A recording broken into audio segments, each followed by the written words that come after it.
중국이 홍콩의 중국 예속화 정도를 점점 더 심화시키고 있습니다. 지난 중국은 홍콩 반환 25주년 행사를 개최하면서 세계 곳곳에서 비난하고 있는 하나의 중국 원칙을 고수하기 위해 노력하고 있습니다. 지난달 행사에서의 시진핑 주석 참석이 대표적인데요.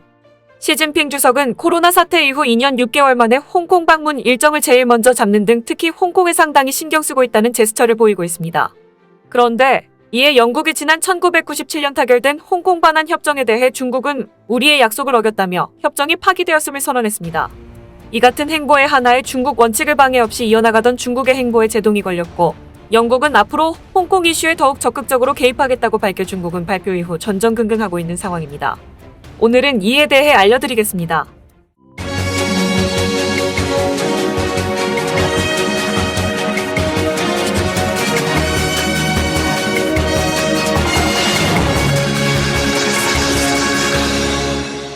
최근 영국 정부는 2019년 이후로 민주주의를 잃어버린 홍콩을 다시 자국의 속령으로 편입하겠다고 선언했습니다.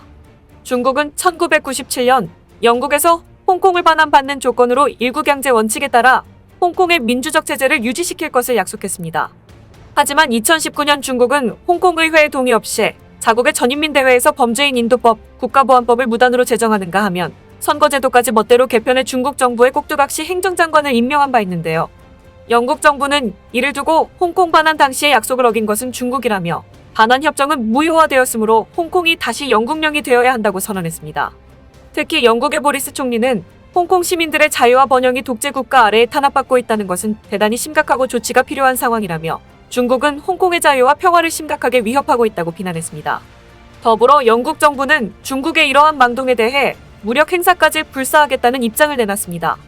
현재 영국의 항공모함 함대는 최근에 진행됐던 림팩 훈련 이후 아시아 지역에 전개되어 있습니다. 영국의 이 항공모함 함대는 최신 스텔스 전투기를 탑재한 퀸 엘리자베스 호를 비롯해 강력한 이지스 구축함과 핵잠수함으로 구성되어 있습니다. 바로 림팩 훈련 이후 태평양에 잠시 전개되어 있던 이 항공모함 전대가 홍콩에 바로 투입될 수 있게 된 겁니다. 이에 대해 중국은 영국 정부의 시대착오적이고 제국주의적인 발상, 엄연히 주권국에 대한 내정 간섭이라며 적극 반발하고 있습니다. 하지만 외신에서는 미국마저도 최근 펠로시 의장의 대만 방문과 대중국 포위망 형성을 통해 중국을 압박하고 있는 상황에 중국은 대만 문제에 집중하기에도 바쁜데 영국까지 끼어드는 등 서방의 대규모 포위전에 완벽히 말려들었다고 보는 시선이 지배적입니다. 결국 중국 정부는 주변국의 반발에도 불구하고 밀어붙였던 하나의 중국 원칙 때문에 서방의 노림수에 제 스스로 걸려들고 만 셈입니다. 중국이 이러한 행동을 한두 번 해왔던 것은 아닙니다. 지난 2014년에도 홍콩에서는 민주화를 요구하는 시위가 일어난 적이 있었고 그때에도 중국 정부는 이를 탄압하였지만 영국 정부도 마찬가지로 항의하였습니다. 하지만 중국 정부는 이러한 영국의 경고를 계속 무시해왔는데요.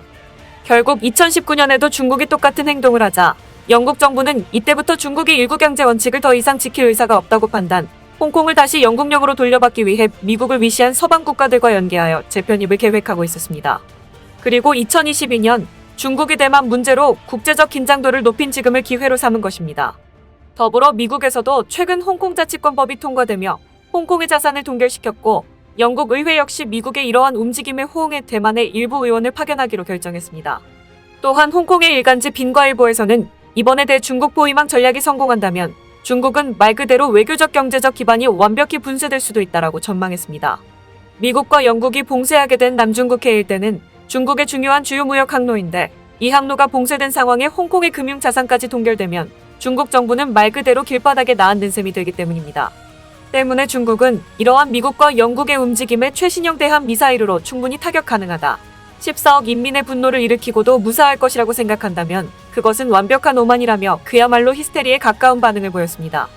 중국의 함대와 육지에 설치된 모든 미사일 발사대를 동원한다면 돌파가 아예 불가능하지는 않지만 미국과 영국 정부는 할 수 있으면 해보라고 오히려 으름장을 놓는 등의 행보를 보이고 있습니다. 특히 영국 정부는 우리는 절대 홍콩 시민들을 저버리지 않을 것이라고 약속하는 등 더더욱 강력하게 이러한 포위망을 밀어붙이고 있는데요. 사실 이러한 배경에는 최근 미국과 영국의 막대한 국방비 투자가 맞물려 중국과의 전면전이 벌어지더라도 이를 감당할 경제적인 여력이 있기 때문입니다. 그와 반대로 중국은 최근 경제 실적이 처참한 마이너스 수치를 기록하는 등 2020년 코로나 사태 이후로부터 사실상 경제가 빈사 상태에 빠져 있는 상황입니다. 때문에 중국이 비축해놓은 미사일을 모두 사용해 소모전에 돌입한다면 중국은 이러한 군수물자를 제때 생산할 여력이 없는 상황에 놓였습니다. 중국이 직면한 문제는 이뿐만이 아닙니다. 중국의 최근 경제 성장세가 하향세로 접어듦에 따라 경제 악화로 인한 소수민족 독립운동이 거세지고 독립운동가들의 의지를 고취시키며 중국 분열론이 진지하게 논의되고 있습니다. 이러한 흐름을 따라 홍콩에서 지난 몇 년간 숨죽이고 있던 자유세력들도 다시 활동을 재개한 겁니다. 홍콩 전역의 영국이 홍콩 시민을 다시 구원하려 한다. 우리는 다시 자유를 찾을 것이다 등의 의미가 담긴 전단지가 수차례 배포되었고 홍콩 거리 곳곳에 영국령 홍콩 깃발이 세워지는 등 친영 세력을 지지하는 움직임이 눈에 띄게 활발해지고 있습니다. 영국 정부 또한 이 틈을 노려 스프래틀리 군도 등 중국이 불법적으로 점거해 군사기지화한 곳들을 전면 통제, 점령하기 시작하는 등 남중국해에서의 대중국 포위망을 급격히 좁혀오고 있습니다. 본래 중국이었다면 2014년 때와 같이 무력을 동원한 시위 진압을 진행했지만 지금으로서는 중국 정부가 내외부적으로 진행되는 홍콩의 영국령 재편입 시도로 인해 상당히 혼란스러워하는 상황입니다. 특히나 2019년 국가보안법 시위 사태와 달리 지금은 시위대를 무력으로 탄압했다가 미국과 영국의 결정적인 군사 개입에 명분을 주게 되기 때문에 중국 정부는 이러한 움직임에 대해 굉장히 신경질적이면서도 소극적인 모습을 보이고 있습니다. 중국은 곧 다가올 시진핑의 사면임을 앞두고 인민위원회의 전폭적인 지지를 얻어야 하는 상황입니다.